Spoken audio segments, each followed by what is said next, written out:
on se retrouve aujourd'hui pour parler de ma palle du printemps alors que dehors il fait un temps mais vraiment horrible. On dirait un mois d'automne, il fait sombre, j'étais obligée de remettre mes éclairages. C'est un appel en fait, c'est un appel du printemps de faire cette vidéo pour que le temps revienne. Surtout que toute la semaine il a fait trop beau et là il fait méga moche.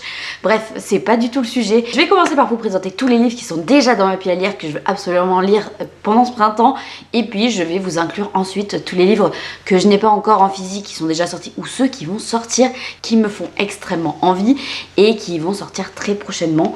Donc c'est parti tout de suite. Le premier, c'est un livre en anglais qui s'appelle A River Enchanted de Rebecca Ross, qu'il me semble que j'avais déjà mis dans ma vidéo du printemps de l'année dernière. Ça vient de me revenir comme ça, je ne sais plus. En tout cas, il va être bientôt traduit, je crois qu'il sort en mai. Je ne sais pas chez qui par contre, j'aurais pu regarder avant. Je vous mettrai l'information si je l'ai. Il me semble qu'il va être traduit, c'est l'autrice donc de Divine Rivalité. Et quand j'avais eu un coup de cœur sur le premier tome de Divine Rivalité, je m'étais jetée en fait sur un autre livre d'elle. Et c'était l'un des mieux notés de ce qu'elle avait fait aussi. Et c'est celui qui me tendait le plus. Donc on va suivre deux personnages, Adaira et Jack, qui vont devoir s'allier puisqu'il y a un problème avec la rivière près de chez eux qui émet des fantômes. Et il va falloir donc démêler ce mystère et apaiser la rivière. C'est tout ce que je sais là pour le moment. Mais il me faisait très envie l'année dernière quand je l'avais acheté. Il me fait toujours très envie, mais c'est un livre en anglais. Et donc vous savez que ma pile à lire en anglais est beaucoup plus grosse que ma pile à lire en français. Parce que je l'ai fait beaucoup plus traîner puisque mon niveau en anglais... il est franchement pas équivalent à celui français, donc ça traîne un peu. Je crois qu'actuellement j'ai 1, 2, 3, 4, 5, 6, 7, 8, 9, 10 livres en anglais dans ma pile à lire sur les 25 que représente ma pile à lire. Un autre qui me fait très envie, c'est le petit guide de Miss Percy, comment élever un dragon britannique de Queen Bjornson chez Milady. Et donc on va suivre une Miss qui va découvrir un œuf de dragon alors qu'elle a une vie plus que horrible puisqu'elle demande la charité à sa sœur. Enfin, tout se passe pas bien, elle va avoir un dragon entre ses mains, il va falloir qu'elle fasse avec alors qu'elle est en Angleterre. Et je crois qu'il y a aussi une romance qui se lâche là-dessous. En tout cas, c'est une cozy fantasy. Vous savez que j'aime la cozy fantasy. D'ailleurs, c'est pas la seule qu'il y a dans cette pile à lire là, puisque je sais pas, le printemps c'est vraiment la période où j'adore en lire.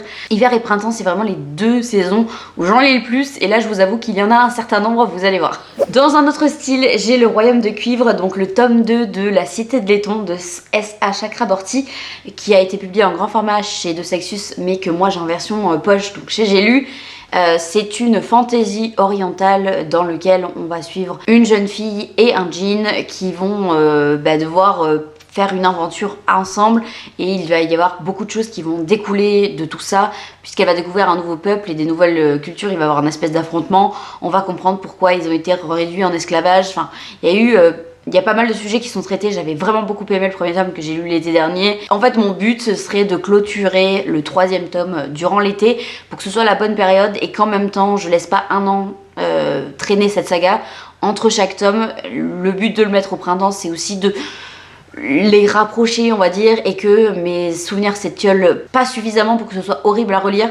Voilà, donc là j'aimerais bien l'entamer le plus tôt possible en fait sur ce début de printemps pour que mes souvenirs restent à peu près pérennes, pour que j'apprécie autant les tomes les uns des autres, sachant que j'adore la plume de l'autrice et qu'elle a sorti un nouveau livre qui s'appelle Les Aventures d'Amina Al-Sirafi, qui me fait aussi très envie, mais je voudrais quand même pas commencer 36 choses en même temps, donc j'aimerais lui donner un petit coup de boost, on va dire. Un autre livre qui va être prochainement traduit en France, et je crois que cette fois c'est en juin, il me semble, c'est The God and the Gumio de Sufi Kim, dans lequel on va suivre un dieu déchu et une créature qui peut se changer en renard, je crois. Donc le Gumio, et en fait il y a un démon qui va sortir des ténèbres et ils vont devoir s'allier pour affronter cette créature. S'ils réussissent, en gros leurs péchés vont être totalement effacés et ils vont pouvoir retrouver leur place initiale. Ça a l'air très chouette, même si ça fait des mois et des mois, voire bientôt je pense un an qu'elle traîne dans ma pile à lire. C'est vraiment, je pense, l'un des points forts. Là, le fait que ça sorte en français, ça me donne un coup de motivation. Je me dis, mince, je l'ai en anglais, il va sortir en français, je l'aurais toujours pas lu, c'est pas normal. Donc c'est pour ça que je le mets là. C'est pour me forcer à lire, sachant qu'il est extrêmement bien noté, celui-ci sur les plateformes anglophones. donc je veux vraiment le découvrir. Je pense qu'il y a vraiment un truc, mais c'est la côté un peu romance MM qui me dérange un peu. Je suis pas extrêmement fan en général de ça. On verra, voilà, ça se trouve, je vais vous dire, c'est absolument génialissime. Enfin, je l'aurais lu. Si la plume est suffisamment accessible, c'est toujours pareil. Ensuite, enfin, un livre qui sort de ma fantaisie chérie, j'ai placé La Villa aux étoffes de Anne Jacobs. Je me dis que c'est le bon moment pour le sortir, sachant qu'il est dans ma pile à lire depuis 2023. Je pense qu'il date de l'été 2023. Donc ça fait maintenant quasiment presque 2 ans en fait. Si je mets tout bout à bout, ça fait quasiment 2 ans. Je crois qu'on est au XXe siècle et qu'on va suivre une jeune fille qui s'appelle Marie qui va quitter son orphelinat pour être prise au service de cuisine dans une riche famille. Et j'ai pas plus d'informations que ça, c'est trop vieux ça dans ma tête. J'ai même encore le petit bandeau que normalement j'enlève direct, je sais pas pourquoi celui-là je l'ai gardé. Il me faisait extrêmement envie au moment où je l'ai acheté et en fait c'est ça le problème, c'est pour ça que j'ai une toute petite pile à lire comparée on va dire à l'ensemble des bookstagrammeuses ou booktubeuses qu'on peut voir. J'ai vraiment une pile à lire que j'essaie de pas faire dépasser de 30 pour la simple et bonne raison que quand ça traîne trop longtemps dans ma pile à lire, j'ai beaucoup de mal à les lire ensuite. Même avant que je sois sur les réseaux, c'était déjà le cas. J'ai du mal, en fait ce livre-là de 2023, j'étais pas encore sur les réseaux je crois quand je l'ai acheté et il traîne et j'arrive pas à les sortir. Il m'en reste que 3 en vrai de 2023, mais c'est des livres que je n'arrive pas à enlever de là et j'aimerais qu'avant la fin de l'année ils disparaissent. D'où celui-ci que j'ai placé là en me disant ça a l'air plutôt sympa pour le printemps. C'est en généralement sur cette période là que je sors les livres qui ne sont pas de la fantasy. Je sais pas, je trouve que c'est une période qui est assez propice pour lire autre chose. C'est souvent là que mon envie de sortir de ce genre littéraire très présent chez moi arrive et là ce serait l'occasion. Bref, tout ça pour vous dire que ça fait longtemps qu'il traîne mais qu'il doit sortir de là. J'ai fait un blabla long d'1 minute pour dire un truc que j'aurais pu résumer en 2 phrases. Est-ce que je suis bavarde? Il se pourrait.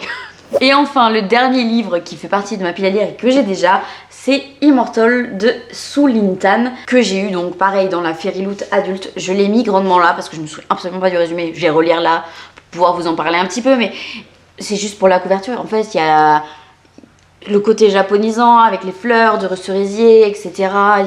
Tout est fait en fait pour que ça crie le printemps. Je sais pas comment vous avez votre définition du printemps, mais c'est vrai que sur les moments du printemps, moi je pense fleurs.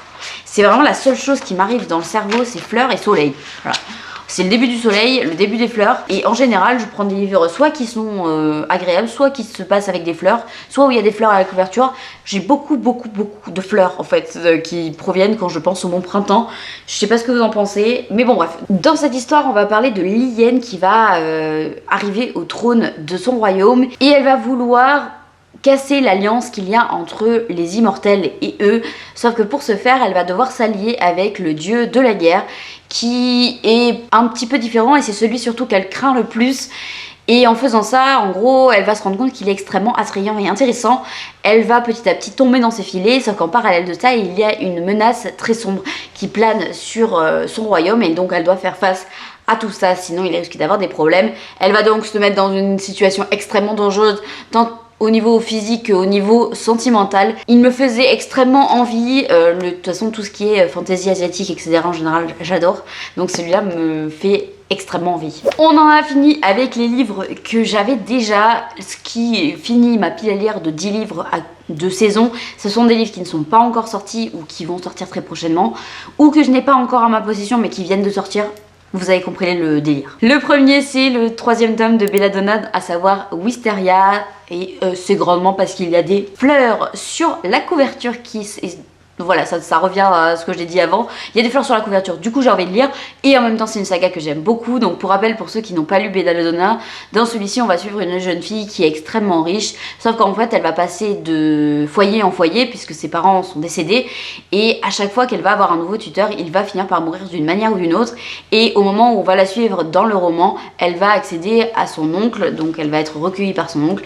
Et à partir de là, il va y avoir des mystères qui vont être mis en place. Elle va savoir, donc est-ce qu'elle va savoir s'intégrer, mais elle est aussi capable de voir les morts et il va y avoir une petite enquête qui se passe à travers cet univers. J'ai vraiment beaucoup aimé le premier tome, j'ai plutôt apprécié le deuxième aussi, j'ai passé un excellent moment et j'attends cette conclusion avec grande impatience puisque dans celui-ci on va suivre un personnage qu'on avait rencontrée dans le premier, qu'on avait un peu plus suivi dans le deuxième, et là elle devrait être au cœur en fait de l'intrigue du tome 3, et j'ai très envie d'en savoir plus sur ce personnage, donc j'ai très hâte de conclure cette trilogie, sachant que l'autrice a annoncé qu'elle sortirait peut-être une petite nouvelle dans le même univers. Il vient juste de sortir chez De Saxus, je pense qu'il sort aujourd'hui, au moment où vous voyez cette vidéo, je pense. Je suis pas sûre de ce que je dis, mais normalement il est censé sortir courant là en fait. Donc pour le début de printemps, c'est parfait. Un autre livre qui me fait extrêmement envie, dont je vous ai parlé dans la vidéo des sorties littéraires du mois d'avril, c'est La petite boutique aux sortilèges de Sarah Beth Durst, qui va sortir chez Brajlon, que j'avais déjà repéré en VO, en anglais, j'avais vu énormément d'avis et le pitch vraiment me tentait beaucoup, donc dans cette histoire, on va suivre une jeune fille qui est bibliothécaire, sauf qu'un jour, sa bibliothèque va prendre feu et elle va se faire toute petite et elle va retourner sur sa terre natale, là où elle ne pensait jamais remettre les pieds. Elle va se rendre compte que son village est extrêmement triste, qu'il est délabré et qu'on le laisse à l'abandon, que l'Empire ne fait absolument pas ce qu'il faut pour prendre soin des petits villages comme ça, et elle va prendre une grande décision, qui est donc d'ouvrir la première sortilègerie de ce village, sachant qu'elle, en fait, c'est complètement illégal puisqu'elle n'est pas censée donner la magie au peuple, donc elle se met dans une situation illégale et dangereuse, mais j'ai très envie de le découvrir. Voilà, c'est vraiment le genre de pitch qui m'appelle pour le printemps, avec cette couverture très printanière où il y a du soleil, il y a des fleurs, il y a cette petite chaumière. Voilà, celui-là me fait beaucoup de l'œil, ça fait des mois déjà que je l'avais repéré. Maintenant qu'il sort en français, c'est le moment pour moi de le découvrir. J'aimerais vraiment pouvoir faire ça durant cette saison de printemps. Un autre livre que j'aimerais vraiment découvrir là et que je devrais pas tarder à recevoir, c'est La Guilde des émotions, qui va sortir donc chez Bookmark et qui a été écrit par Marie F. Laurie. C'est une histoire dans laquelle on va suivre une jeune fille qui à 18 ans va quitter son cocon familial pour se rendre à Oxford et faire ses études d'émotionneur. Donc elle veut rentrer dans la guilde la plus dangereuse des émotions, car elle souhaite mettre son pouvoir au profit des autres et surtout de l'exploiter à son maximum. Pour ça, elle va devoir s'allier avec quelqu'un pour que ses études se passent au mieux. Je vous laisse découvrir la suite, mais celui-ci me fait extrêmement envie.